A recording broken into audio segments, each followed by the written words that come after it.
Welcome back to Restore Thrive. We are talking about hip mobility today, and in particular what we're talking about is active mobility in a loaded position. Now a lot of times what you'll see is that a lot of mobility drills, while they can help improve your range of motion temporarily, don't fix the problem long term. One of the reasons we see for that is the brain understands movement when we're going through a controlled range of motion actively. And when we load a range of motion, we see it's almost imprinting that motion into our brain and teaching us how to move.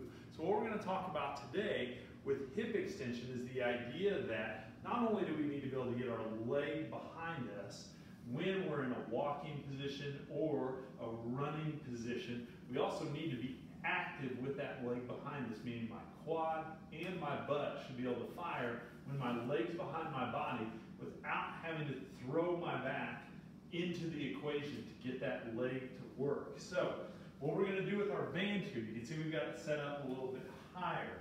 We're going to put that band right around the back of the hip, under the crease of your butt. We're going to step back a little bit. But what we're going to do is we're going to put you in that mid-stance position. So you're going to push your front knee forward so it comes over your first toe. And you're going to see how my back knee starts to bend. My foot's almost off the ground. So what I want to do now is I want to forcefully think about straightening my knee, squeezing my butt, while I keep that front knee right where it is. So it's that stride position right before I'm about to toe off and push into my next step or my next stride. I should be able to hold that for a couple seconds and come off, and then push back and squeeze again here. If I'm feeling this in my back or I'm feeling this down my leg, what I want you to do is just lean forward a little bit with your upper body. Keep that front knee over your big toe. Let that back knee bend, and then push it back. Squeeze your quad. Squeeze it, squeeze it, squeeze it. Make sure that butt's squeezed as well. And then come back. We're going to go on and off like that for 15 to 20 reps on each side.